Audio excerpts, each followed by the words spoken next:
tell you, it's like I gotta verify my brain that both these, the audio and the videos, going, because about 2 minutes from now, I'm gonna be like, wait, did I forget? Thanks for making it here, guys. Everyone, welcome Justin. He's a stellar man. He's got a book out, so he's an author. He's a writer. He's a dad. I've enjoyed talking with him. He's got a very strong voice. Makes me sound like a little girl, but we'll deal with that. That being said, welcome to a muzzled chat. Let's go. So it's kind of nice to have some background noise just to break the ice here in the beginning. Yeah, I'm with it. So welcome. Thank you. Appreciate you having me. Yeah. I appreciate you coming. Mm-hmm. I appreciate you dropping off this book earlier this week that I have yet to read. And it was kind of funny. I liked your reaction before where I was like, well, be honest and don't be scared. Have you watched much of the content? Unfortunately, not one. And looked at it. I can't say that I watched it. Right. And I haven't fully read your book. It's like, what are we doing here? I mean, but we get it, like through our conversations, right? And I mean, right out the gate, I was asking, I was like, dude, what are your intents? Like intentions with this book, right? Like, and right out the gate, I mean, it kind of goes without saying. You want a better life for yourself. You want a better life for your children. And it's crazy as I look at the title on this, you could have went, for lack of better words, boats and hoes. Right. You could have went down all these worldly roads with literature and trendy and catchy kind of things, but you went problems and solutions, navigation tools for the modern man. Holy smoke. How freaking rad is that? So you're already going about diving in, doing a deep dive and becoming vulnerable in doing so, which is so much of what you're capturing here is what a muzzled chat is all about. Yep. And my gosh, here, I want to show everyone this cover. This is the book this man created. It's really freaking awesome. And Matt here. Yes. Matt lives in Ireland.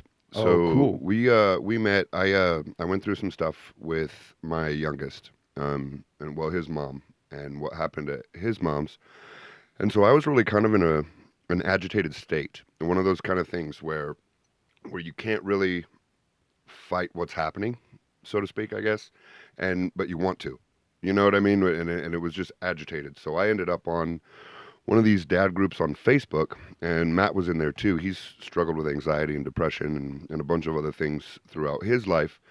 And he had asked if there was anyone like school in fitness. Like my paper background is in sports medicine. So, and I personal train, teach self-defense, things like that. Yeah, so and he asked if anyone wanted to do basically, I guess for lack of a better word, like an experiment to where how your physical fitness can impact your mental health. And we were going to document like his mental health progression versus his physical routine progression. As he got in better shape, did he feel better, et cetera, et cetera. That really didn't come to fruition because we wrote the program, talked about how we were going to go like 30 days, 3 months, 6 months, a year, and document all that. And then he broke his ankle. So, wow, yeah, it kind of took the wind out of the sails. But through some of our conversations, and he's got a podcast called The Anxious Lad. Oh, cool. And he interviewed me for that, and that was kind of where everything was born, where we get into the idea of men's mental health being something that, I mean, at this point is a meme. It's a joke. You've got men who will, open up and cry and talk about all these things, and then next thing you know, they're a joke on Facebook. And throughout history, it's kind of been something that's ignored. Yeah. Where it's almost expected out of women to be emotional, to have that connection with themselves and with other women. Yeah. Where men have just traditionally been kind of looked down on if they were capable of that kind of thing. It wasn't something that was part of our toolbox. It wasn't supposed to be. Wow. So that's kind of where the book came out, and where we have a lot of like social stigma to it. Yeah. You know what I mean? Like if we were two women and we get into this and we start touching on things and we start crying and we're having these emotional touching moments, Right. everybody's like, oh, they're so brave and that's so awesome, but we're not. So we get into these conversations later and I'm squeaking out tears or you're squeaking out tears. Your listeners are like, what the fuck are these pussies about? You know what I mean? Like what, Right. well, look at these little bitches. And Right. and it's not, I guess a big touch on the book is that there's no mutually exclusive rule to being compassionate, being kind, being emotional, Yeah. and being a badass. Like you can do both. Right. You can have discipline, you can have resilience, you can have strength, and you can still tell your partner that you're afraid or that you're sad or you're worried. You So can do true. both. And Wow. that's really what we try to tackle in here. What an awesome journey. So you guys, like, you tuned into that. Like, I want to compliment both you men to going there and going down that road and that having that level of vulnerability. But man, and look at the fruits. Yeah. Right? Look at the fruits. So essentially, you and Matt kind of together, what would you call it? Co-authored Yeah, this book? co-author is what we're going with. That's really cool. Well, shoot. Before jumping the gun and getting more descriptive as to the cover and some of the content of this book, I mean, you kind of already jumped into some, but tell us a bit about yourself. Okay. Yeah. And I don't know that I like talking about myself. So the book itself is more from a general standpoint, right? Right. I grew up pretty rough. My dad wasn't super present, and then that left room for a lot of things. I haven't really in depth talked about it with anybody, but it stands. When I was a kid, my first stepfather was just extremely abusive in every aspect, like 20/20 special bad, like physical, mental, sexual, like the whole gambit. From when I was about 6 till I was about 13. And that was never really acknowledged, right? So that it gets back into the stigmas in the book where after that, and nobody addressed it. My mom, like, it's just ugly. I don't really get into it a whole lot. Right. But then after that, that's where you fall into those stigmas, right? I'm not supposed to tell my buddies that I'm trying to break those walls down right, here right. on a muzzle chat. Like, but I can't do that when I'm a 13-year-old boy. Yeah. You know what I mean? You can't. Right. Nobody's teaching you, especially without dad being around and all those other things. So nobody taught me Yeah. how to address that internally. Yeah, 100%. So I got into martial arts. I got into trouble. It made for a very aggressive, very. Well, you didn't know better. Very walled up, right? Yeah. So I made those walls appear much stronger than they were. You know, I built up this. It's not necessarily very deep, but I made them spiky. You know what I mean? That emotional where it looks like image. You can't get close. Yeah. So it's a very thin wall, but I put spikes on it so nobody wanted to approach it. Wow. And then kind of rough and tumble after that. I just had my own battles with addictions and things like that. And it took a really long time. And that's kind of the goal I set out to with my boys. If they can figure out at 20 what I figured out at 40, then that's that road, that potentiality for them has a whole lot more options. Well, it's as much as, I mean, my heart goes out to your story, right? That, like, I can't even effectively in such a quick encounter affect and who even could, right? Even in a life's walk, like, you're the only one that walked in your shoes, right? I mean, we can see across the board with broken families and certain situations as to, man, the prolonged, like, traumatic effect it can have on one's life and how much more challenging it can. And no, we don't wish that on anybody, you know. But it's so cool, like, that to see you on the other side of things, overcoming addictions, overcoming, like, these grave challenges that, you know, frankly, I mean, being human, you may potentially struggle with for life. Oh yeah. But to address some of these, like, head on as a man and breaking down the own barriers to your betterment, right? So you're not dragging those anchors of unforgiveness or your own trauma behind you. You're acknowledging, you're stopping, you're severing those chains to your own betterment and moving on. And as challenging as it may become, it's interesting. There's a book I read called Bonds That Make Us Free. Mm-hmm. And it used some analogy. I don't know why this just popped in my brain, but let's go there, bro. If you're cool, bring it on. we got time. Right? It's interesting because it used a example with this young gal. Wow, it's been a while. I've walked through this, but I'm gonna make it through. It used this comparison of two gals, Mm-hmm. and it had to do with traumas, heavy traumas that were having a similar effect in their adult lives. Mm-hmm. One of the situations was absolutely horrific. It involved like sexual abuse, right? So of course that was going to manifest in her like adulthood. And the other one, in fact, dates back, come to find out, to being 5 years old, where at the end of a meal, her sister got an ice cream and she didn't. And the outcomes were similar. Like the psychiatrists and doctors, it's like, wow, the trauma's manifested just as equally yoked. And it took no less time for the gal regarding the ice cream to overcome than it did the woman that, in fact, had that, sexual. And it's interesting because what it was in that 5-year-old brain, she couldn't connect the dots that her sister finished her meal, Right. and she did not.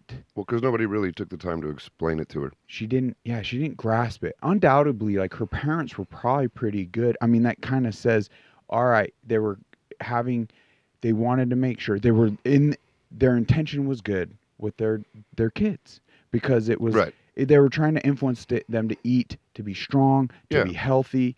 But you're right, they didn't take the time, they didn't sit down. But ultimately, what I'm trying to grasp here is the way it solidified in the individual themselves. Because obviously there's something we can do, and you're hitting a very notable point where we should be cognizant and take the time and sit down.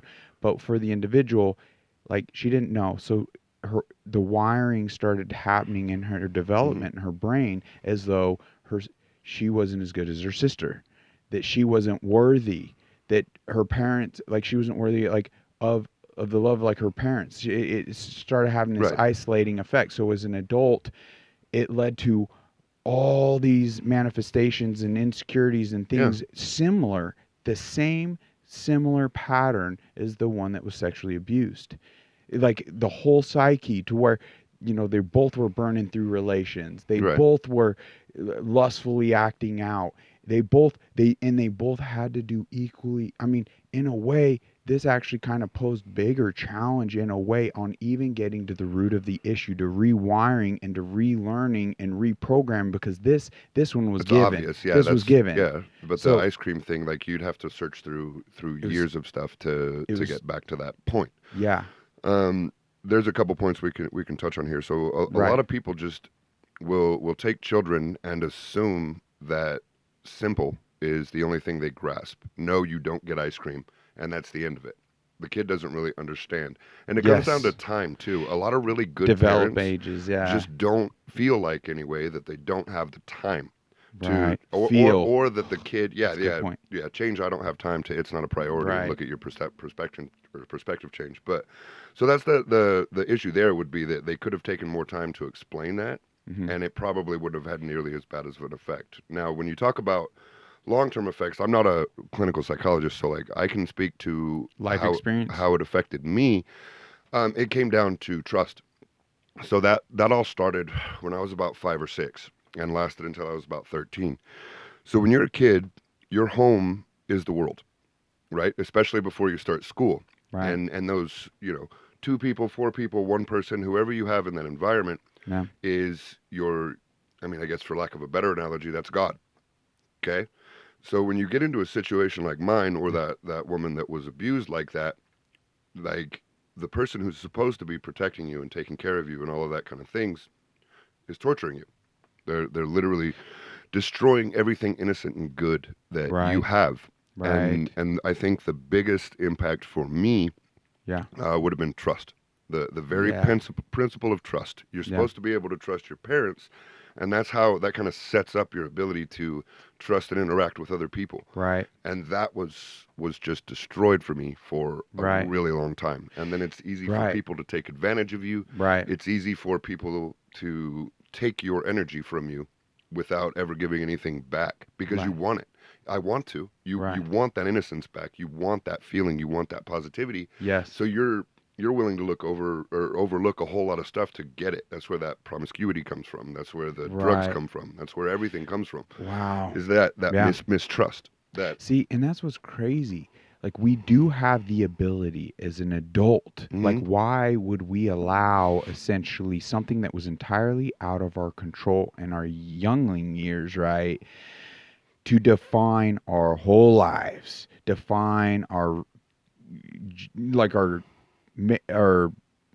cognitive like makeup and our reactions, just everything. So it is worthy of our time essentially to go back, to address things, to rewire, to be vulnerable, to be open. So all of what you've done, like, dude, it's praiseworthy. It's Well, freaking awesome. and we can kind of pull that back into the book, like Yes. why does that thing carry over so much into adulthood, right? Yeah. For me, that was 30 years ago. You know what I mean? But it comes down to fear. I talk about this in here. So if you're not looking Wow. at any physical, neurological, or chemical maladaptations, I guess, okay, like if it's not a medical issue, 9 times out of 10, any struggles you're having with mental health comes down to something you're afraid of. Yeah. So I know you're more on the like the Christian side of things, but I get New into no, faith. no, New faith. okay. Yeah. No, But it's I it's follow interesting. Buddhism. Yeah. I guess I'm not devout, but if you're looking at a lot of the Buddhist principles, your primevals, right? Your 7 deadly sins, Yeah. are going to come down to greed, fear, and anger. So those 3 things will breed just about everything else. Greed breeds jealousy, anger breeds anger, and fear breed hate. Yeah. You know what I mean? Those are like your 3 awful things. And then when you can conquer fear and you look into yourself and you understand what makes you afraid and how to get past what you're afraid, Right. greed and anger don't really register as strongly. Right. Fear is the most powerful of those because it'll make us do all kinds of things Yeah. that we wouldn't do if we weren't in a state of fear. Right. You know what? It's interesting. I mean, I love where everyone's at, and everything's got like, wow. And you could even look at a positive event and situation, Mm-hmm. and you have the choice to absorb it as a positive, influential situation, Mm-hmm. or a negative situation. Right. Like right now, I could be wicked nervous, and I could just be like sitting here looking at you, waiting for the whole thing, like, because I'm afraid. Right. And that would kind of contradict anybody reading the book, and they're looking at me like this mousy guy didn't write this book. You know what I mean? But it can present an entirely different person, you when you're afraid and you when you're not. Yeah. Those are 2 different people. So that's why it's like no judgment, everything. Mhm. And at the point, like, you're looking into the positive, and everything could be a means to an end. I mean, this book could end up a very powerful tool in and of itself that helps someone achieve a better life. Well, and that's the point. Or yeah, Like go ahead. if you read it and you get something out of it, and Right. then or somebody else reads it and gets something out of it, that's awesome. That's the whole point. I won already. Yes. If Yes. 1,000,000 people get something out of it, and there's a little bit more to that for me, Mm-hmm. cool. If not, I'll still write volume 2. You know what I mean? Perfect. It's not. Mm. The whole point is if one person picks that book up and doesn't kill themselves, or goes and gets help, Oh my gosh. or goes to the gym, Yes. or understands themselves a little better so they can have healthier relationships. One person, and I already won. That's what the point was. Now, would I like it if 1,000,000 people picked it up? Sure. Well, I mean, and who's gonna say no, right? man, and as they should.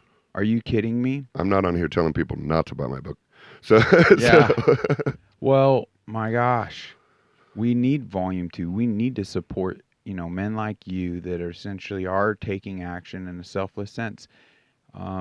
Well, there's a chronological order to it. Yeah. So problems and solutions, navigation tools for the modern man is about an individual. Right. And not necessarily just men. That's the target audience, but there's no reason a woman couldn't pick it up Right. and glean something from it. Right. So then volume 2, we don't have working titles or anything yet. It's going to Right. be like your men's mental health aspect from a relationship standpoint. Yeah. From understanding and developing yourself into something that can function as a team, right? Right. And not putting yourself aside, but not being selfish. There's a balance between where I'm not a doormat and I'm not an asshole. So Right. you find that balance, and Right. then you have to find that balance before you can effectively be positive in someone else's life. Right. And then the last one, volume 3, will be kind of like a, lack of a better term, I guess, like a parenting guide. Right. I don't think I'm a perfect dad. I don't think I'm, doing everything right, and no one really can tell you like how you're supposed to impart your wisdom to your kids. But I like to think I have a pretty good handle on it, and I can give. That's basically the whole point of this book. I'm not a doctor. I'm not, anything. I'm just a guy who's been through some shit, and I feel like people can benefit from it. Yeah. You know. And I like how you even grasp. And just for a moment, you're like, you're not promising miracles. No. Right. Yeah. You're like, and you know what's interesting? Because in my walk here, there's a reason why I'm on fire for God. Okay. Through the Bible. Right. And whatnot. And oh my gosh, like everyone's journey. That's why I'm just trying to open minds for people so they don't draw any fine lines in the sand. Okay. So they don't they overcome, like you said, fear. Mm-hmm. And they start taking additional steps to ensure understanding and a better tomorrow and achieve a level of health and happiness and peace. Yeah. However you do it. Right. And it's crazy because like the one thing I could touch on in regards to, well, what keeps me going back and now on fire for it, and I can actually for the first time in my life talk with certainty, conviction, because I have faith, because miracles did take place in my life. Right. Like undescribable, beautiful, miraculous miracles I'm trying to even grasp, and articulate through even this platform. Right.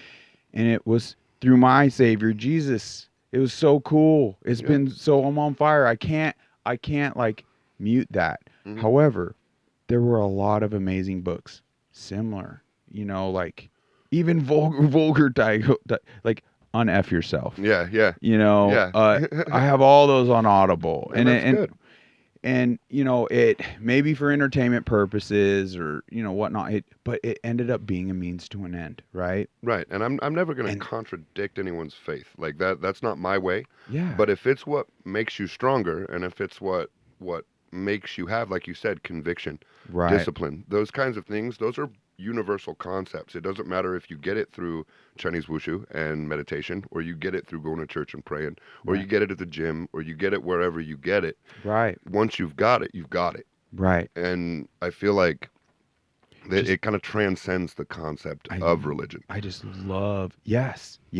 That's what I even picked up. I was like, ooh, so much of this, like parallels, so much awesome, right? And you could read my book on the way to church and you're not going to hell.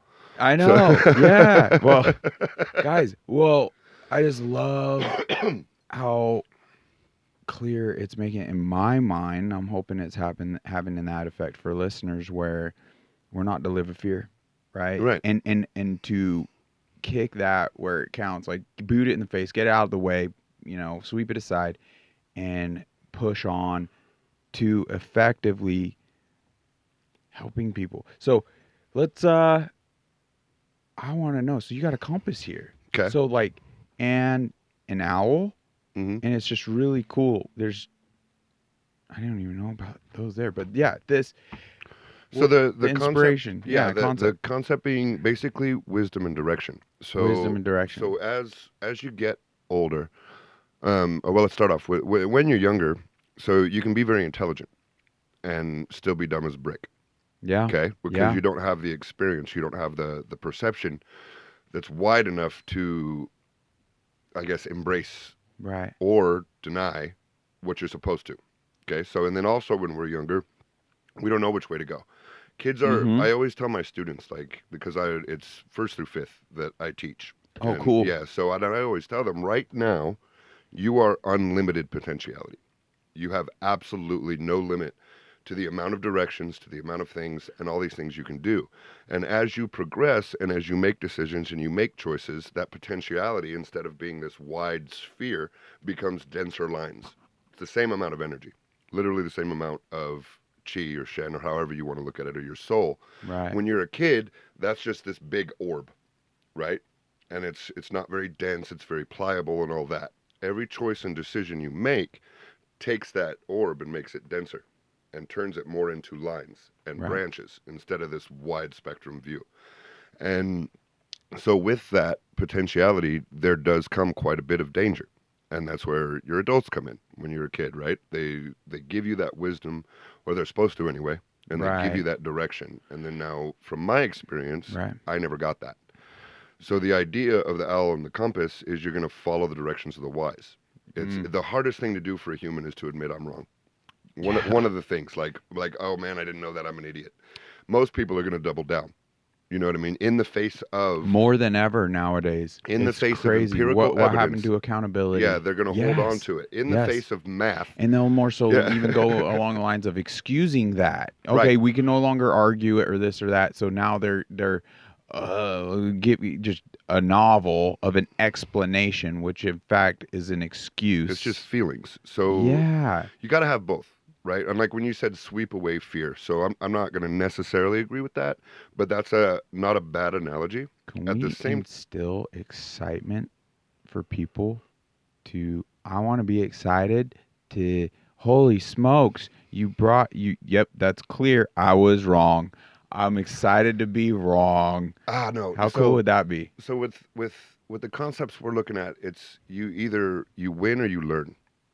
So there's no Yes. loss. It's the concept of Loss is it's just the concept of like, yeah, like I can admit that I needed to train harder for that event. I can admit that I missed that chapter and I failed the test because of my mistake, not because my teacher, when 40 other kids pass the test and I'm the only one who failed it, it's not the teacher.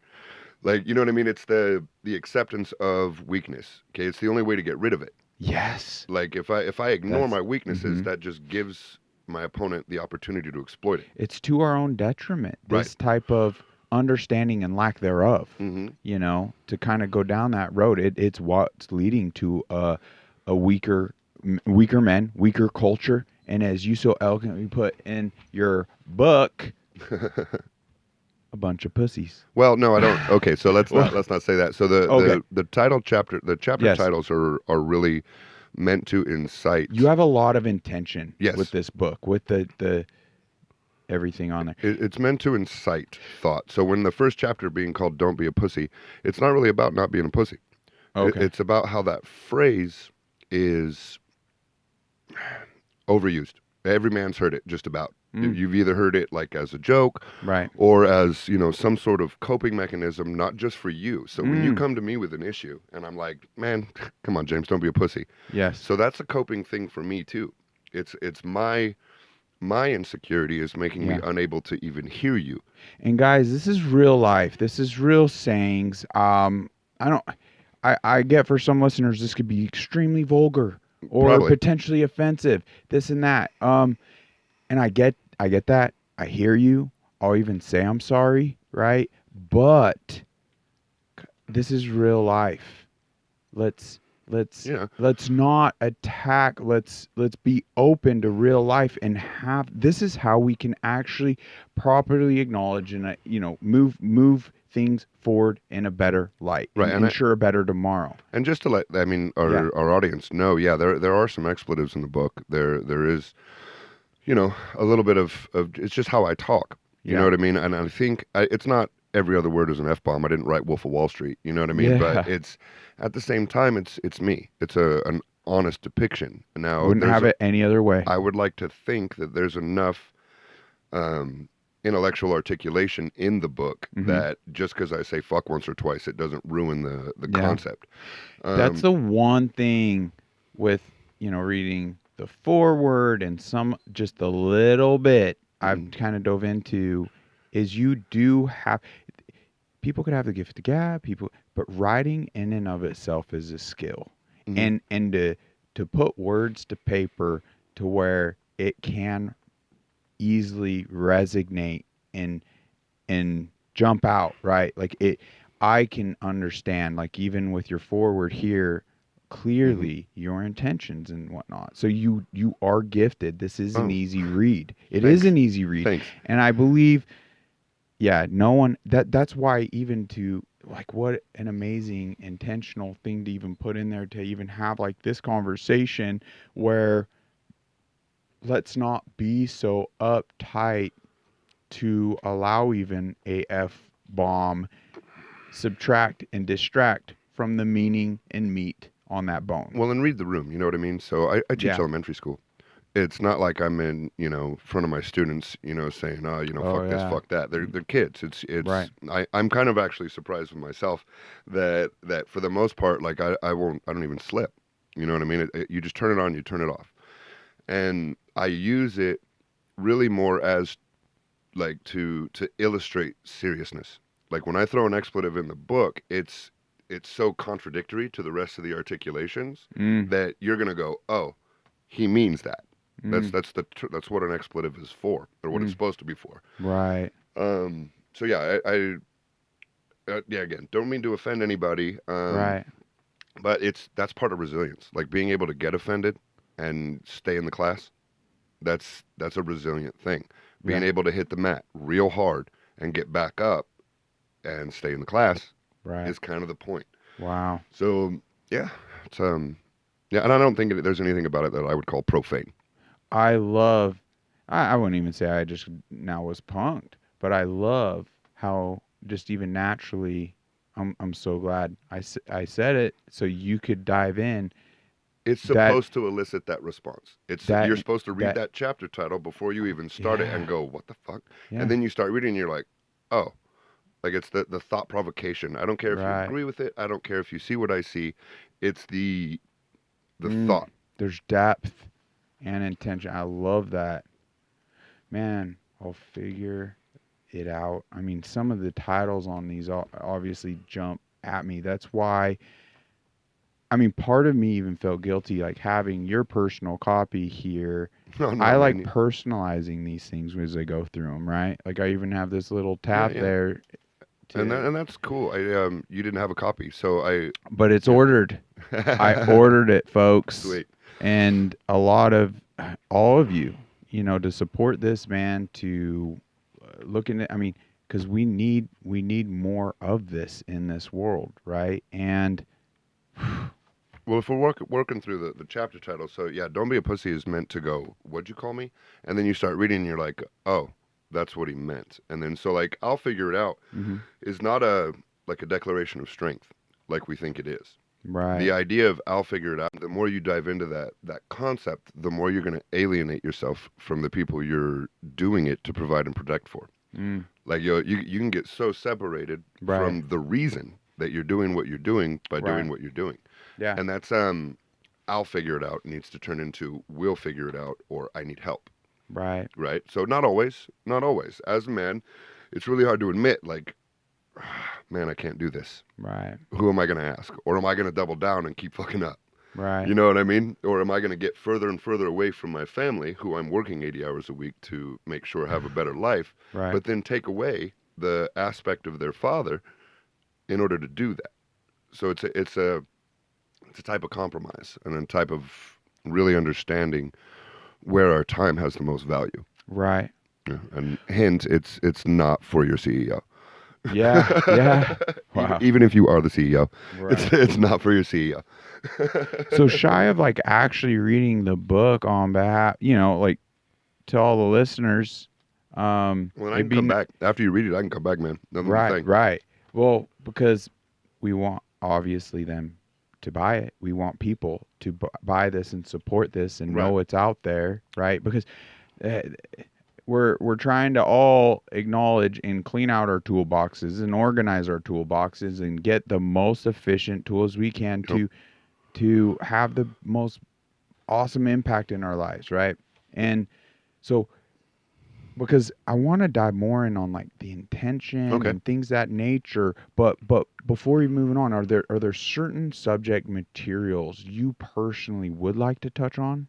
Well, so I guess the setup, so the problem section being first is a poignant thing. And I'm not going to tell anyone how to interpret my book. It's not for me to interpret it for you. But Right. the problems coming first and being its own section, not leapfrogging problem solution, or not making it like this kind of flowery self-help. This book will do it for you kind of thing. The first step to solving a problem is first knowing it's a problem. You have to acknowledge that there's a problem. You have to acknowledge that there's a weakness. That is so You true have and to so acknowledge profound. it. You have to be able to acknowledge it. Yeah. Yes. So that's where I think the problem section kind of pushes you into. Yeah, That's powerful. I feel like most men. I'll never say all, and I'll never say never. Right. Right. That's good. And I just did. You just right? did. But it's I was like, you did it again. No, so that's the whole thing. When I'm talking about people, humans are so vastly varied. From person to person, even people like with the exact same experiences will have different perceptions of it. Right. So the problem section is kind of designed to make you think, oh hey, yeah, I relate to that. Yes, I've had this problem. Mm-hmm. And then once we've read through all those problems, then we get to the solution parts, and it starts with you. And there's nothing in there. I didn't write you a Mr. Olympia program. You're not going to be a Zen master, but there's very basic qigong, very basic things to wake up. I love that. And that's one of the parts that is kind of my wheelhouse, right? My background in personal training and sports medicine, martial arts. I can take someone from any level of fitness, Right. and make them feel better. Guys, it's a quick, easy read. Large print. I mean, Oh, and then there's also the less part in than the back. 100 pages. You get the resources. So the but part in the back part in has the back, a lot of mental health resources, but then we'll key on that. resources. And then when you go back into it, where if you don't journal or you've never taken the opportunity pages to write here. down your own thing, Guys, that's so important because being intentional in this versus going through the motions. Oh yeah, this is just a book my mom recommended. No. Oh, Like, I'm going to do this to because be the book told me to. intentional. Yeah, you have to do it Right. on purpose. And then my co-author, he his whole thing with the anxious lad is start talking, Okay. right? Because men don't effectively communicate. If we're not talking about a sporting event, I'm so excited. and if we're not angry or laughing, we don't have any depth to our conversation. If we're sitting there having a beer, we're talking about the game, we're talking about the last fight, we're talking about whatever, but nothing that has anything but superficial value. Right. So the idea of putting that kind of line pages in the back of the book is that, like, if you have notes to take, if you have your own thoughts, if you want to start your own book, please do. I'll probably buy it. Yeah. You know what I mean? Like if somebody emailed me and said, "Hey man, I read your book, it's awesome. I put this out. Will you have a look?" Hell yeah, I will. Please. Like let me. It's cyclical. I learn just as much from my students every day as they do from me. Right. And I have to do that on purpose. I can't stand in front of the class and be like, "I'm the teacher. I know all of this," without any kind of flexibility, without any kind of fluidity to the exchange. Because then you may get through to a few people, but you can't, you're shutting yourself off. It's that wall again, right? If it doesn't bend, it's going to break. Yeah. And then, so we get real flexible with the idea. Wow. Now I do kind of take a pretty instructional role, obviously. They're young kids. I can't let them just run wild or free range it because that's not what I get paid to do. But the idea of, I'm the authority and you're the, subject, like that's not an effective style for anything. No, that's part of the problems with it breeds resistance. It breeds resistance in the human does. mind. The more, well, not for everyone. Most people nowadays real easily submit to something that you can elicit emotion with. Like if I can make you mad, you've already submitted to being angry. If I can tell you something and you're sad, I can guide your mind now. That's all. So I don't want to do psychology or philosophical. Yeah, that's pretty cool. It all comes down to chi, man. Like if I can control your emotional and mental aspects, I don't have to fear the fact that you're stronger than me. I don't have to be afraid that you outnumber me. If I can take a whole group of people and whip them up into this emotional frenzy, they'll do whatever I want. And I don't like that. That's a very tyrannical. Yeah, it's wrong. And no matter who does it. You can't force, no. No matter what side of your thought process. That's evil. That's the root of evil. Right. It's control and So, not harmony. gosh, man, I honestly, personally, sold. I'm excited. I mean, it's on its way. In fact, it will arrive today. Oh, sweet. Yeah, I was like, oh, will it show up before? And then, yeah, so you obviously could take this with you today. But Cool. I'll show you. Yeah, I'll show you. It's showing up. Man, so, gosh, this topic. So obviously huh, you're a good, you function, you're alive, you have two eyes, you have two ears, you live in this climate, in the world as we know it today. That stem a lot of the fuel, diving into this, say, like the political side of things, and just the world climate a bit. As far as this goes, like I said earlier, it's individual. This is 100% an individual guide, I guess. Nah, I don't even really like that either. But it's just about a person. Now, granted, the political spectrum, the religious spectrum, those are all made up of lots of people. But what I'm saying is that, man, oh, you mean like I'm tripping up on words? Did the political climate like the world climate, essentially, because the world, man, things are getting pretty riled up. That's true. So in a way that could have fueled the inspiration to. Yes, in a very general sense, because the world is made up of individuals. Right. And if more individuals can be in tune with themselves and be honest with themselves and face and overcome fears, then a lot of things will disappear. Like I said earlier, if we've got greed, fear, and anger, fear being really like the father of all of those, if we can be in touch with ourselves and understand ourselves lately. and if we take that out of the equation, then greed and anger go away. Yeah. If I'm not afraid of anything, then chances are I can say, I can see your nice car and not go, oh, that fucking asshole, that's greed. Jealousy is greed. Right. Or I can see that nice car and not be like, well, why can't I have that? There's anger, right? But if my fear is gone, I don't care what somebody's going to say when they look at my car. Instead of a famine mentality, there's plenty to go around. I can put in the work and I can get one myself. Right. Or whatever you think. Or I'm just happy for you. Damn, that's a nice car. You know what I mean? Because I'm not afraid of what you're going to think of when you see my car. Right. I can congratulate you on yours, not be jealous, which comes from greed, or hate you, which comes from anger, which are both based on my insecurities coming back to fear. So I think as far as the world goes, like it's made up of individuals. And as far as, I don't know how many like older dudes are going to get into this book because we're set in our ways. Like especially... And it's going to be their sister or their wife or their coworker that gets it for them. Because how many men do you know that changed on their own? You know what I mean? That just woke up one day and decided I need to be a more complete person instead of just this provision and protection. Defining your entire life is not something that works anymore.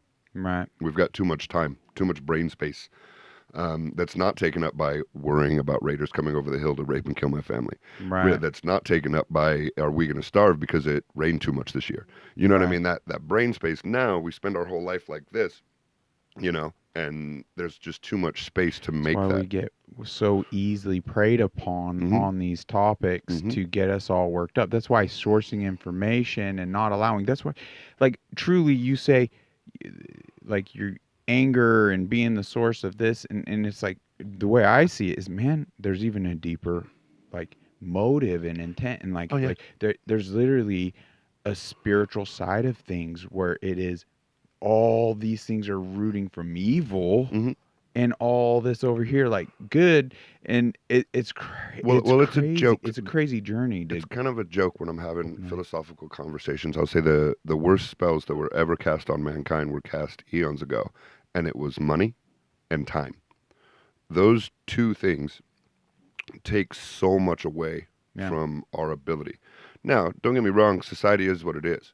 Okay, like you cannot cultivate that your entire life because you have to eat. Right. My kids need the lights on. We got to have internet. We need a roof, right? So you can argue about it all you want, but at the end of the day, I can be all philosophical and flowery and all that, and the next day I get to wake up and go to fucking work. Right. Like that's you have to have a level of acceptance and a level of compromise. Yeah. To be able to accept life. I mean, yeah, there's a humbling truth. It is the way it is, right? However, there's a part of that leaves a level of cowardice and that fills us full of fear, that disables us. We're disabling ourselves, not giving ourselves enough credit, and through evil and through the war machine of mainstream media is essentially preying on us to become weak, to where we don't even do our due diligence on the education side of things to even effectively protect ourselves, nor move the needle in the right direction and show up in all these other minimal ways, because no individual should shoulder the weight and at all on and themselves. It's collectively. Well, you have to make yourself capable to be able to shoulder your weight. Yes. If you can shoulder your weight and I can shoulder mine, then together we can pick up more weight. Yes. And the idea, like you said, like to turn people on to even dive into like this type of book. This type of book. But be open. You said something about where we're kind of programmed to undervalue ourselves. Yes. And I don't necessarily think that's the worst thing, because there is a sense of purpose in servitude. Like for me, the greatest nature of love is sacrifice. And that's I talk about that in the book too, but the idea is I used to measure how much I was showing affection and love for somebody by what I compromised, what pieces of myself I was compromising, right? But love is fleeting. Those pieces that I compromised were not. So there's a balance there. It's just as dangerous to overvalue yourself as it is to undervalue yourself. Mm-hmm. I think, because you're talking about these people who flip burgers and think you know what I mean? They've been at their job for 3 weeks and want a raise. Well, where's your self-reflection? Where's the idea of you accepting your hierarchy and using that suffering not to gripe and have somebody give you something for nothing, but to better yourself? You're supposed to lose. You're not supposed to get a trophy when you didn't train as hard as the other team. Right. Like again, you win or you learn. Right. That's a concept that comes from being able to lose. My oldest hates mistakes, hates losing. And I'm trying to get him to the point. I love how you're replacing lose with learn, because that is so true. Well, it's less painful. It's so true.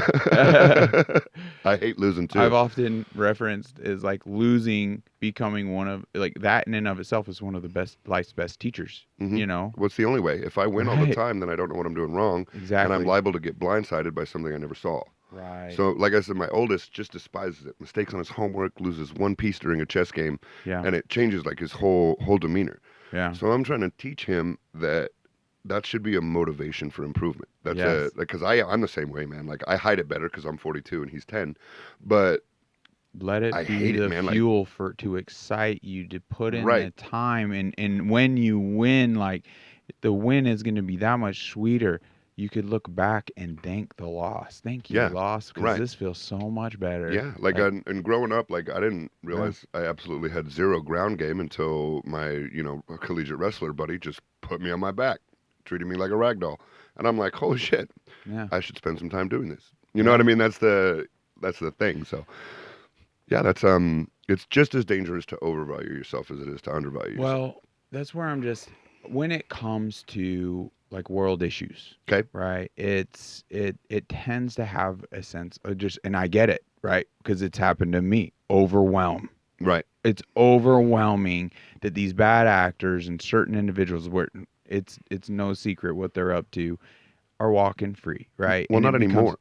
They used to be very subtle. It used to be a very subtle type of game that they played. Now they say it out loud. Because even with all this technology, we're actually dumber, in my opinion, on the whole, than we were, say, back in the 60s, 70s. In a way, I see what you're saying. Well, it's easier to force feed you.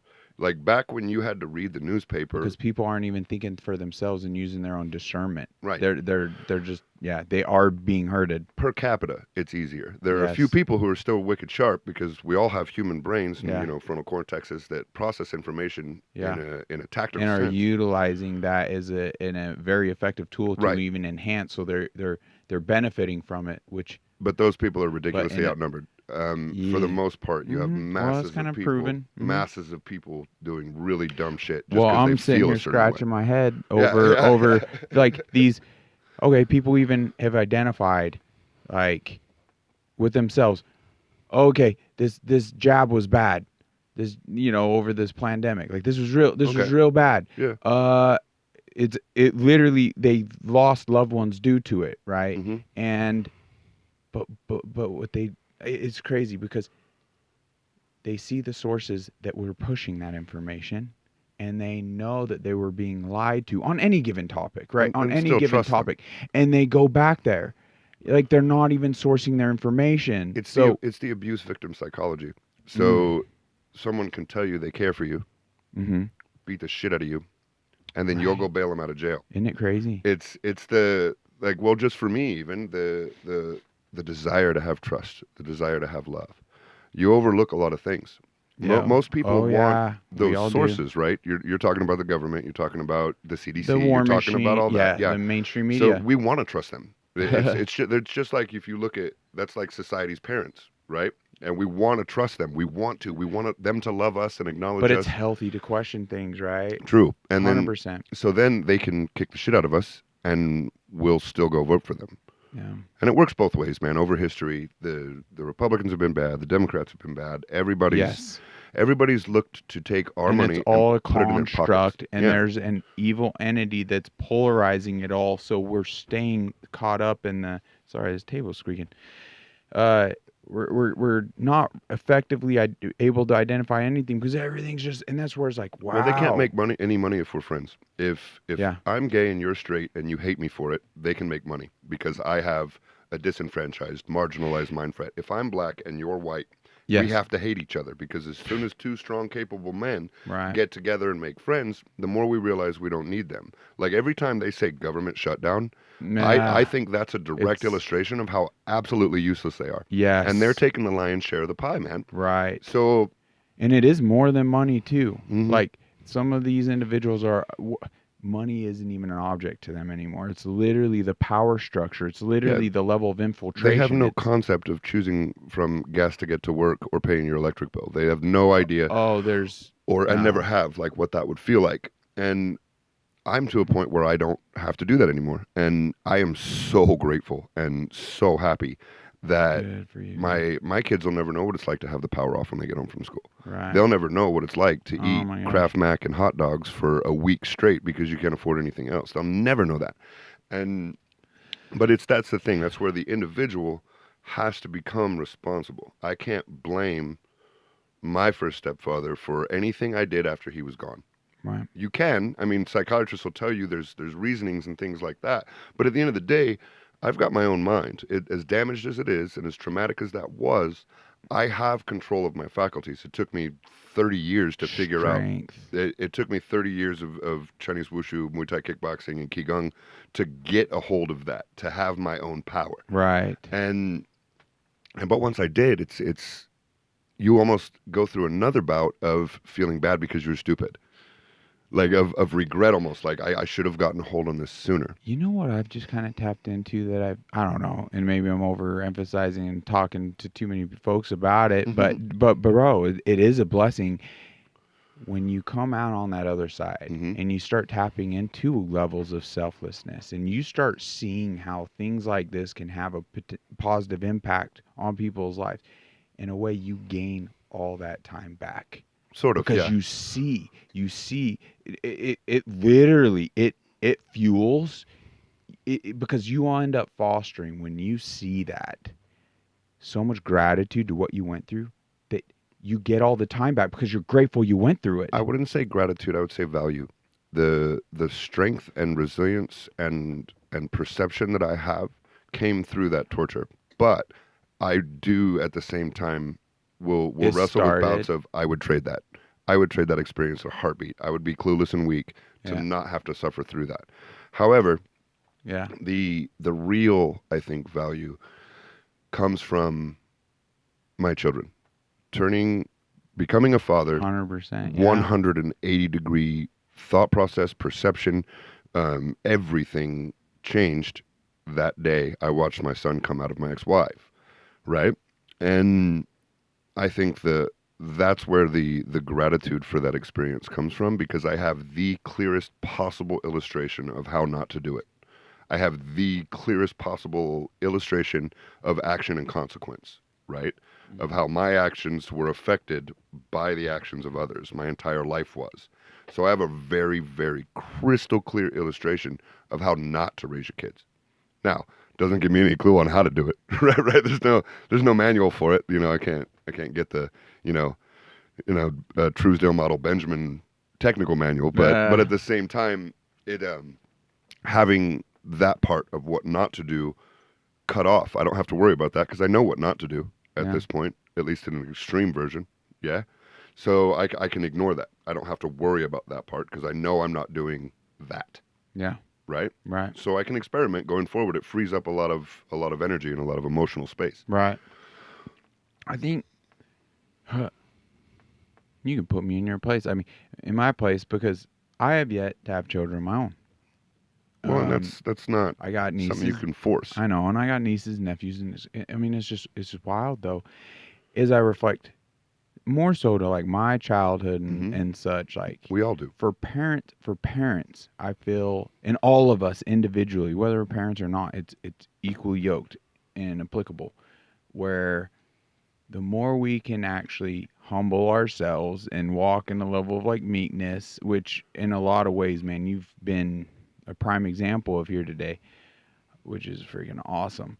But especially in like parenting, like, I mean, because it's so important, like you are saying it yourself, like that is your main fuel and direction and everything in this life.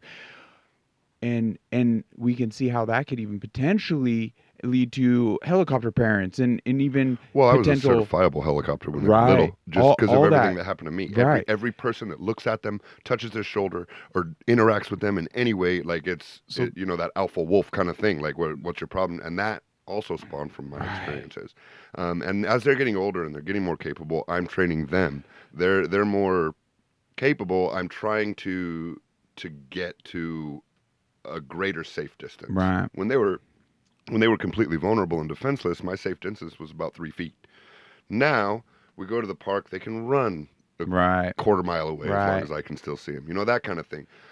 And it comes down. So you said you think, or not that you think, but you perceive not having kids as almost a detriment to that conversation. So we touch on it in the book. So I just know some folks just out the gate will be, well, you don't even have kids, don't even add input, right? Like they won't even, but the reality of, so the comment I'm trying to articulate and like come across is that I view, like I'm trying to basically call out one of, I find humans' greatest character defects. Okay. And it's a sense of know-it-all syndrome. Okay. The fact, having a level of meekness where we will never know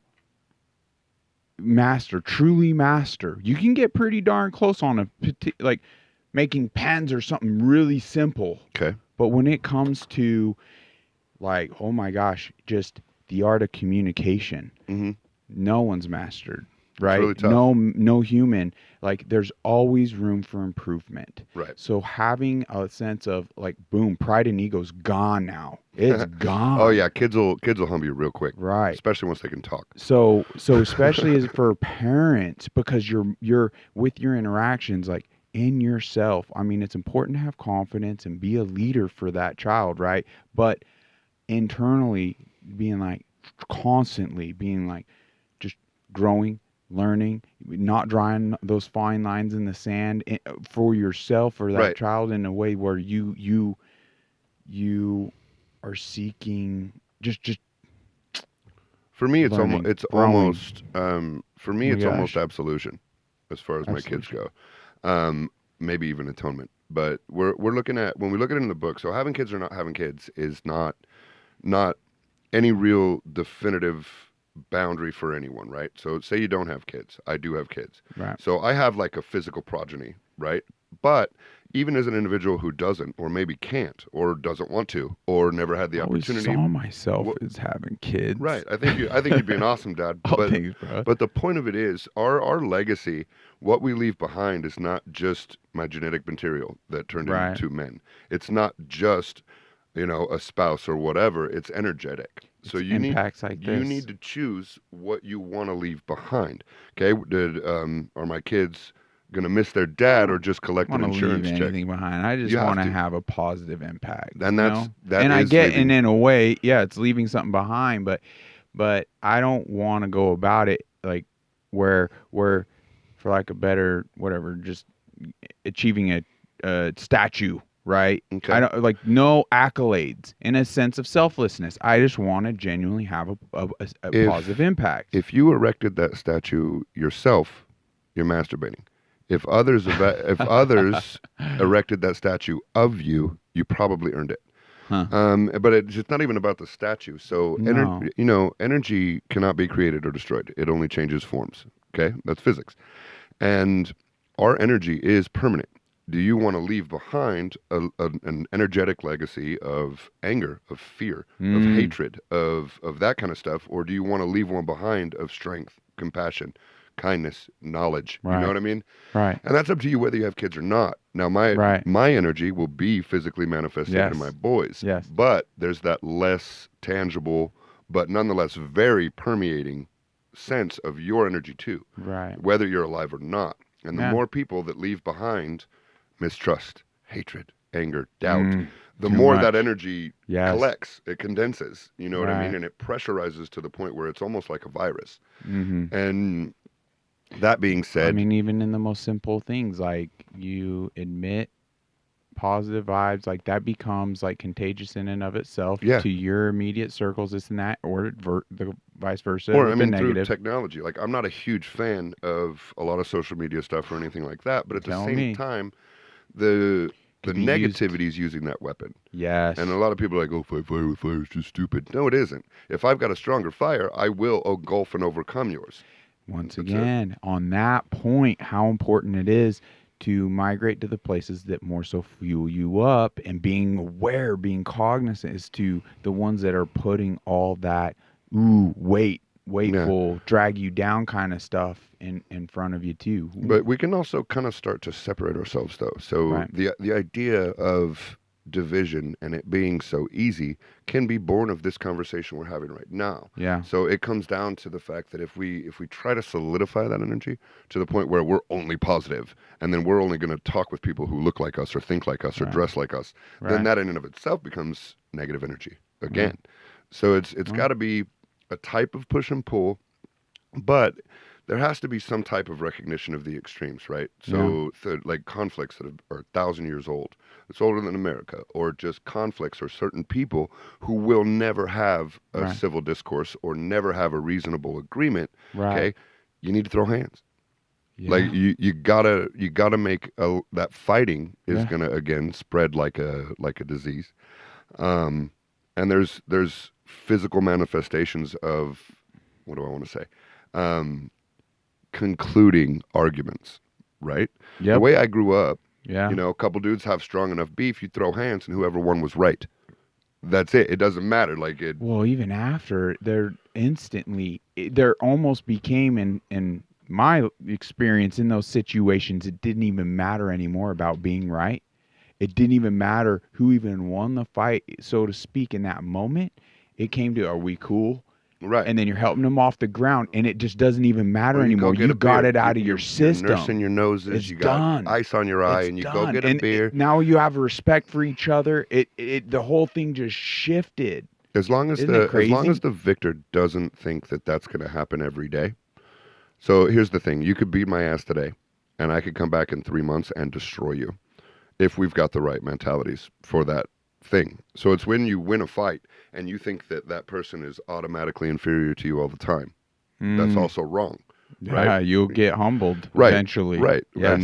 And so like, or if I get wailed on and don't stay down, that next day with my face all messed up and my bruised ribs, I'm on the mat, I'm in the gym for months with that drive to come back and change that outcome, Well, and not, I don't necessarily want to be promoting like, go out and handle things. No, there's actually, I like what you're capturing though, that they're in a healthy sense, and you can do it through wrestling, through Muay Thai, through boxing. Boxing's really good. MMA even, right? Well, the And more you get familiar with violence, the less you want violence I to think occur. what you're touching on though is very profound. There's ways of healthily addressing more so than living in the toxicity, bottling things up, sweeping things under the rug, taking offense, becoming like feeding into just this weaker culture. Right. Well, Right. and if you're reading this book, the notes that you're gonna have are not gonna be, oh man, fuck that guy at work, I'm gonna go fight him. Like Yeah. that's not. I'm not advocating Right. violence.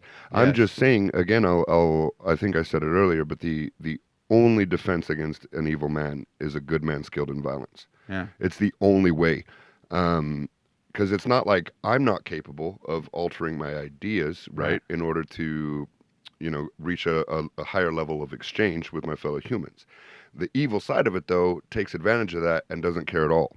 They'll never change their perception. They'll never change their tactics without, what's the right way to put it? Without, I guess, aggressive motivation. So, Guys, are you guys capturing a sense as to like some of the freaking amazing conversations with freaking Justin here? And it's so crazy how these have just been coming up since kicking off this podcast. Like we've here on a Muzzle Chat been very blessed.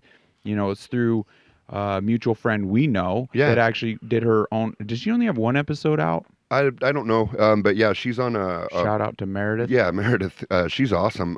She's a colleague with me at school. We both teach at the elementary school, and she does hers. It's called Highly Recommend on Podbean. Podbean, yep. Yeah, and I was unfamiliar with the platform. You guys did great. Yeah, she that we're kind of I haven't really watched your show. You haven't really read the book. Yes. Like I like that, but she really went like balls to the wall into the book. Like she read it. Yes, she had a copy while we were doing it. She had annotations, things she specifically wanted to touch on. Right. And that was awesome. And it was cool too because even though right here on the cover of the book it says Modern Man, it's not specifically just for men. Yeah, there's like how it resonated no with her. Everything she said, I was like, wow, I could tell she was really enthralled and enthused and impacted. Well, it's written from like a 50,000 foot view. Like even me, like I aspire and strive to be what's in this book. There's no sense of I won, or there's I'm done learning or developing. This is what I would aspire to be. Now, in my day-to-day life, for the most part, I do try to be.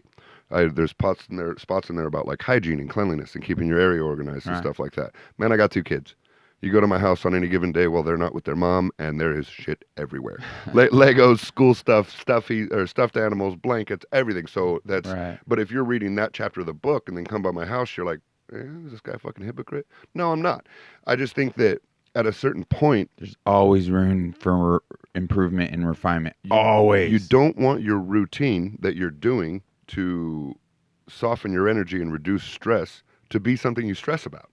Yeah. You know what I mean? If I get real busy and stuff like that, and I can't, like, maybe I just don't fucking feel like doing the dishes tonight. I'll do them in the morning. As long as I get up and do them in the morning, that's fine.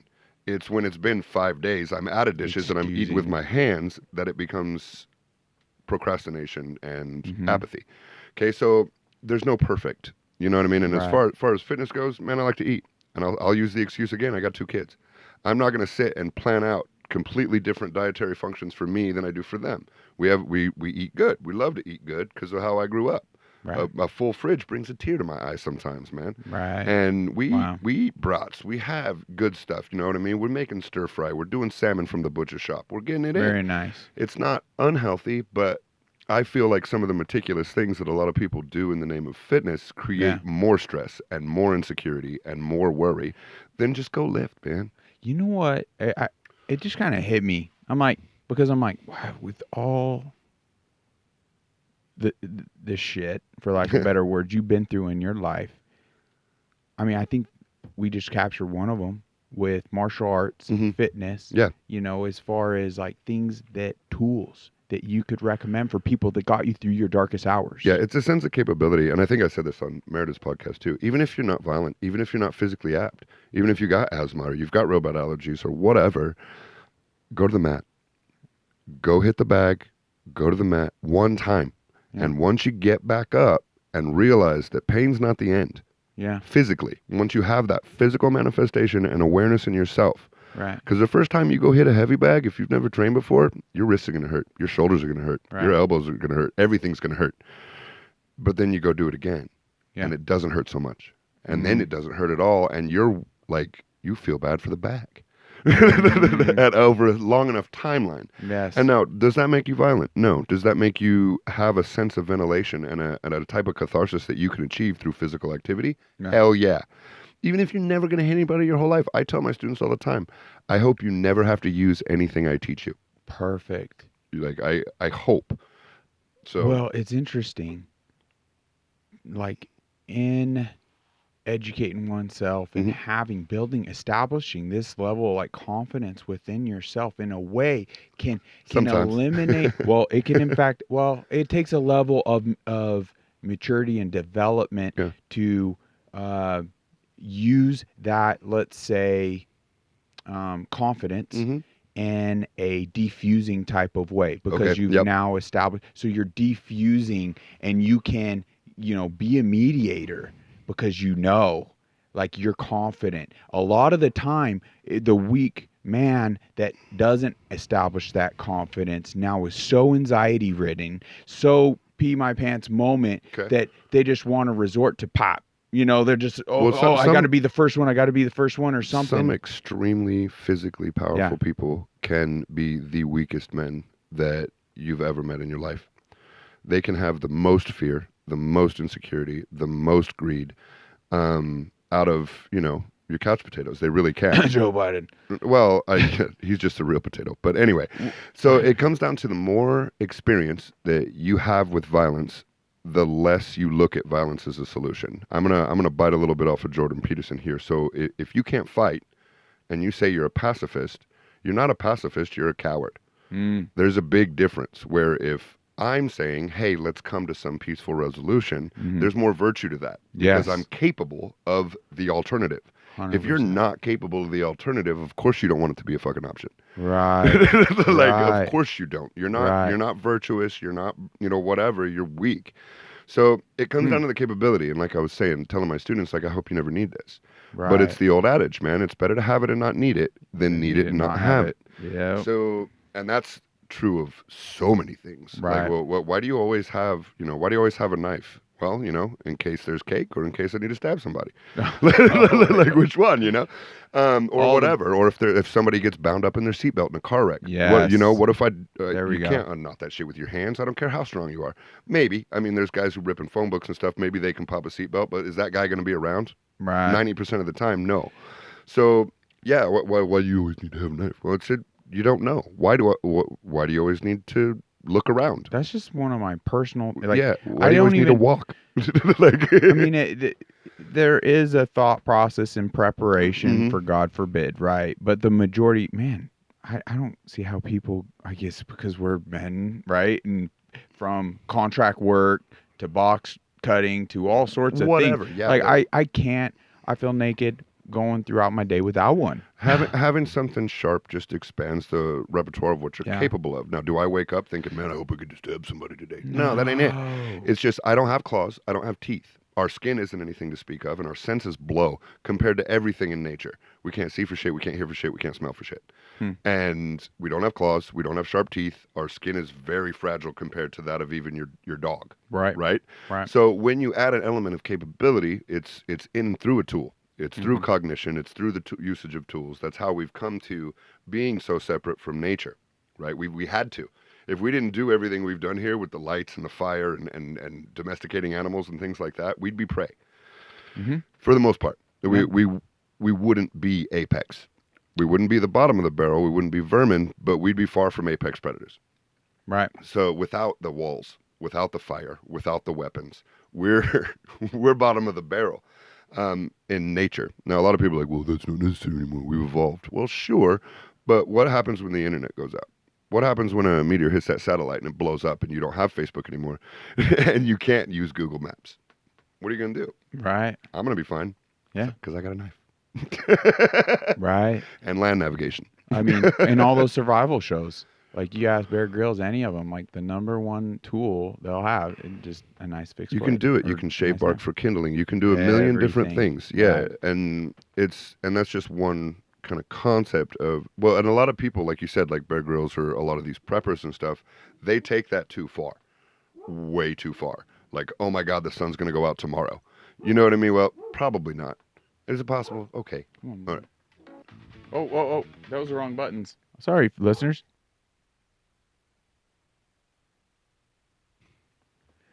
I apologize. I just had to whistle with my dog. She's going after a mailman or something out there. Good talk. But no, so and they'll take it too far where it's, again, the preparations you're making to alleviate stress and worry create more stress and worry, right? I don't need to have 500 guns and 1,000,000 rounds of ammo. I don't need to have like 6 knives on me at any time, right? So there's extremes to everything. Yes. And none of them are good. Like, if I'm using my preparation and getting more worried about shit, that preparation is supposed to alleviate that worry. Yes. So yes. having a couple things around that make you feel more prepared, Yep. cool. Making your whole life about getting ready for some apocalypse that may or may not happen, not so good. There's just a healthy balance to it all. Yeah. It all. Because, one humbling truth, you can't prepare for every scenario. Right. Period. Yeah. Period.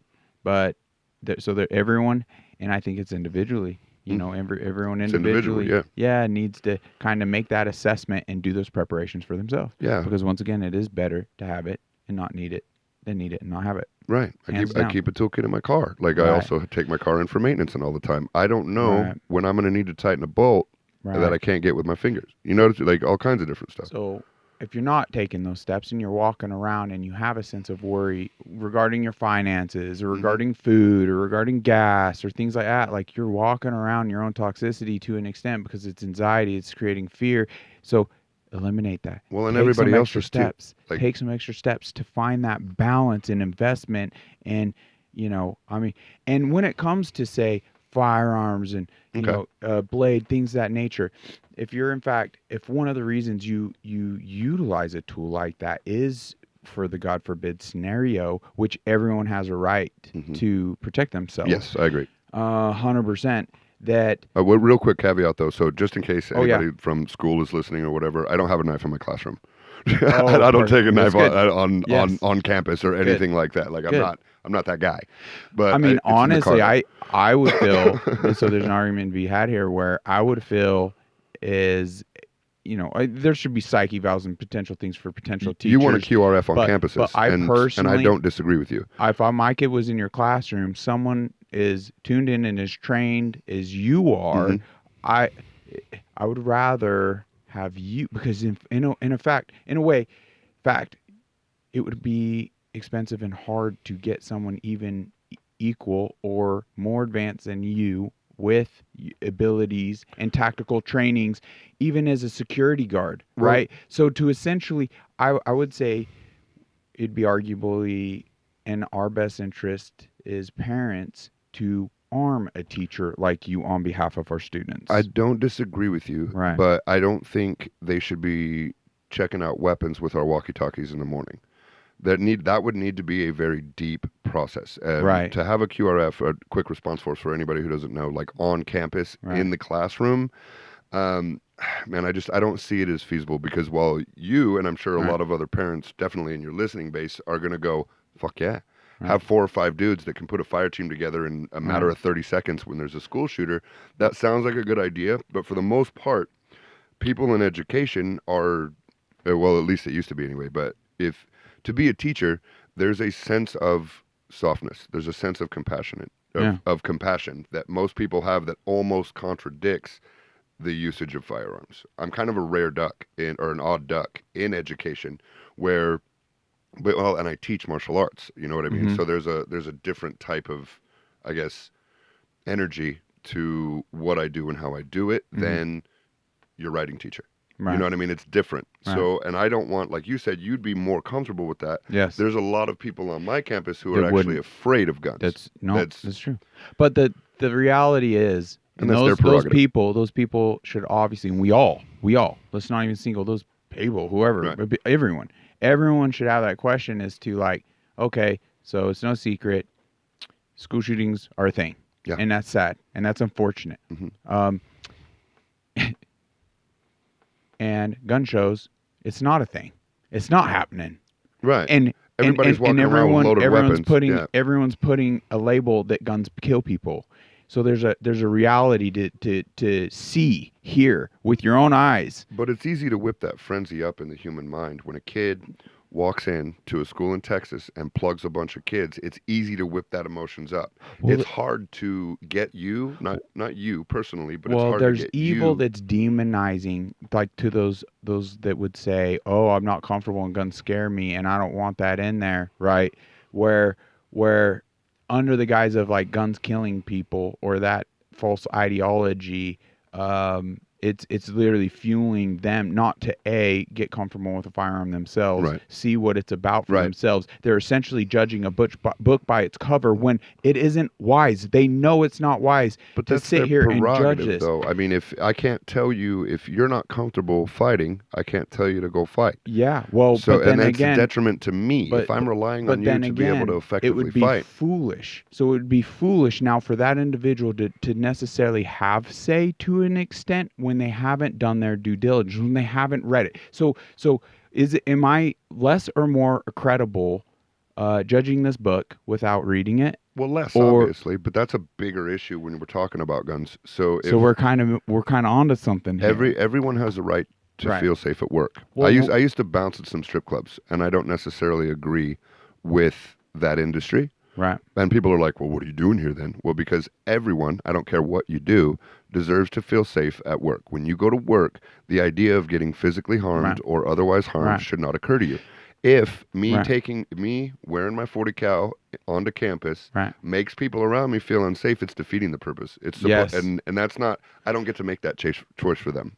So whether or not they go to the range or they familiarize themselves, that's not a choice you or I get to make for them. So we do have to accommodate it. Definitely going to be a topic we're going to dive in depth on this platform, and it's important. And I'm glad we're scratching the surface here.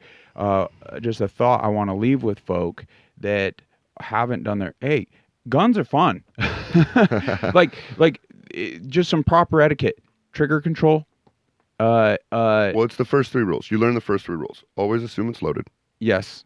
Okay. Yes. Keep your finger off the trigger till you're ready to shoot. And never point it at anything you don't want to destroy. Perfect. Those are the first 3. My kids know and that. then nothing bad will happen. You can't. Right? It can't. So it could be a source of letting off some steam. It could end up a good hobby. It could end up providing you food.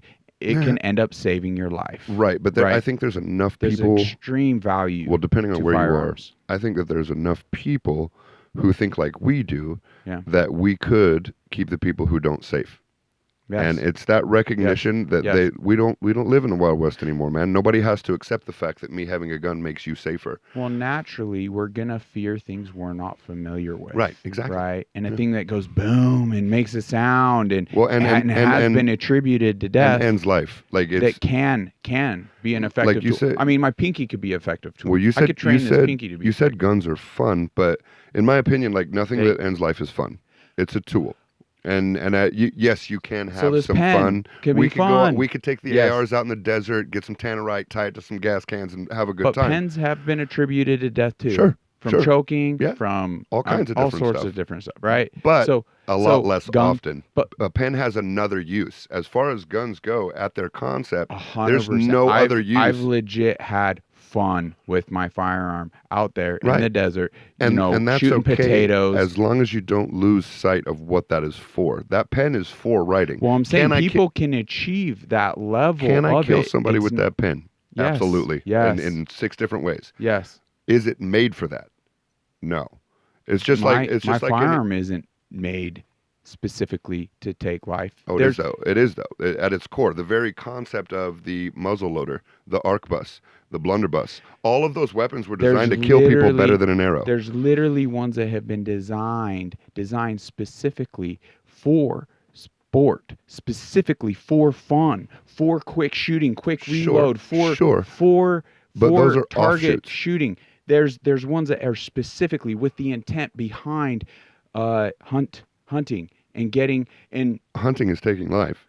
Now, don't get me wrong, I'm cool with it, but the very concept of the Do you eat firearm. meat? Oh, hell yeah. Then the very concept of the firearm was to be better at killing. So when it I first wouldn't became even a classify hunting as taking life. It's providing food to eat. thing. I mean, you're still killing something.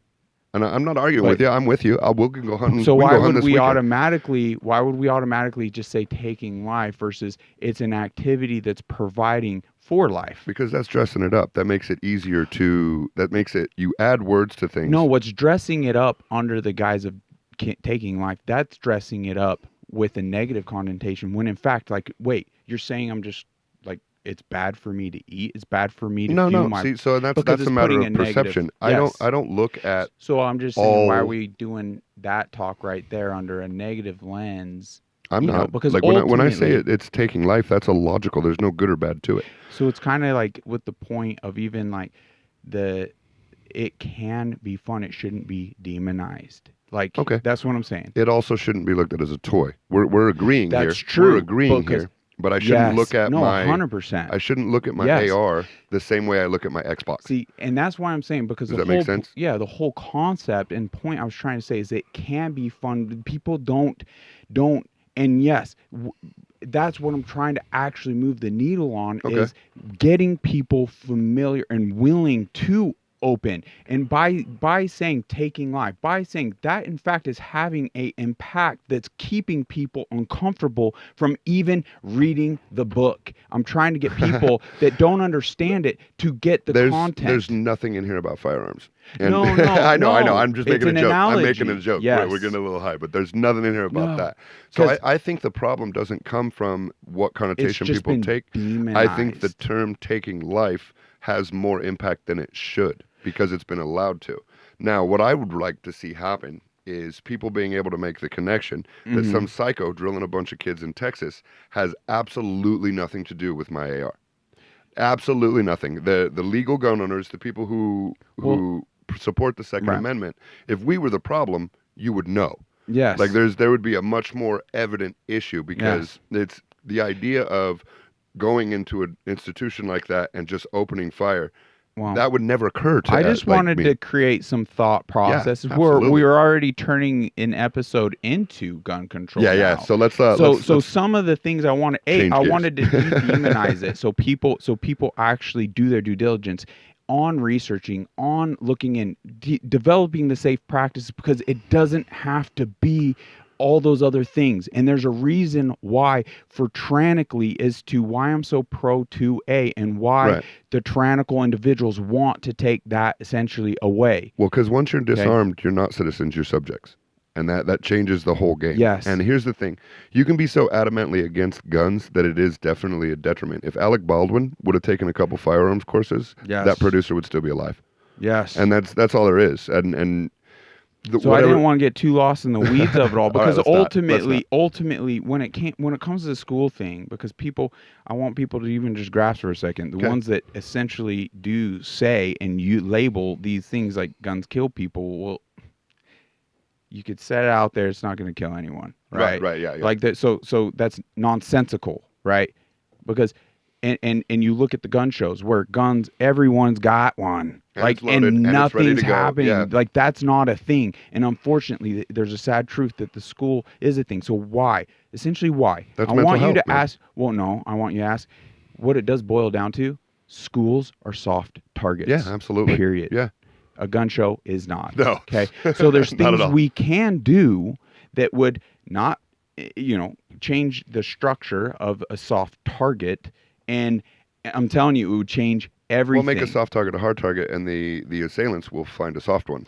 Yeah, and that's so in a that's way, logic. by arming all the teachers, by arming, I don't know about all of them. literally arming staff to where like it's safely, like none of the kids are going to get a handle on and whatever, like Right. no longer like if no one could be effective in going in there and Then they having won't. that Yeah, type, no doubt. then it's not going to happen. Right. Well, and that's just you can support just that. saying, it's an you can important support discuss- that statistically. Yes. Whereas areas with less stringent Yes. restrictions on the 2A have less gun crime, because if I don't know that whether or not Yes. Granny's got a 44 Less Magnum in her restrictions. purse, Yes. I'm not going to go fuck with Granny. Right. You know what I mean? Or Right. when I'm going to go rob a convenience store and I've got a knife and I see the dude in line who's hip carrying, Yeah. that changes the dynamic of my mindset. So, 100%. but at the same time, I don't think there are some people who shouldn't have guns. So, Yeah. Are we like live? You want to take a break? Yeah, I got to take a leak. I know, I do too. All right. Well, we are an hour and 30 minutes. You want to just Oh, yeah. hour and 30 minutes? Holy shit. We just got to rapping, didn't we? Yeah, we did. Yeah, so then I guess gotta we can go myself. Yeah, we can close her out. So If it is an emergency, It's not. then okay. but Problems and Solution, it's Yes. on Amazon. Yes. We got a paperback version and then a Kindle app version. Guys. And you've kind of inspired me to look into the Audible, so I'll keep you posted on that. Yeah, And we'll do that. Listen to this man's voice. I'm like, dude, do not hire Morgan Freeman even. Like you That was a provide joke. that Audible. I want David Attenborough. Oh, all right. Or Morgan Freeman, just legendary voices. So And bro, I'll do it. I view even that 2A discussion we just had beautiful. Yeah. Okay. Like it's through the discussions like that we all could have, that we could land on the most effective thing that's going to have the most positive impact. Well, we'd have to find. So here's the thing: we'd have to find someone who's as excitable as you, on the opposite side, and then I could kind of mediate that.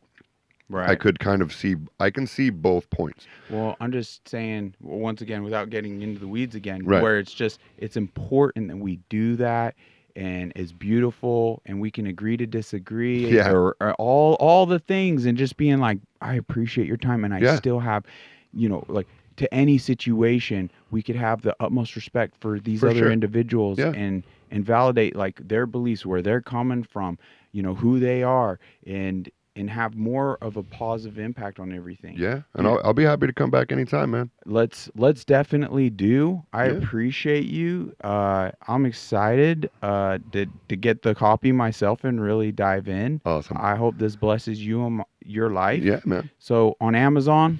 Yeah, it's and on. We'll add the it's on, links. It's on Amazon. Yeah, I can send you the links and stuff. We got a right to we got the a bottom. paperback. Okay. We got a Kindle app version, and then Perfect. we'll get to work on the Audible. Guys, well, as always, thank you for joining us. Bless you. Have a lovely weekend. Wow, that was loud. Apologize.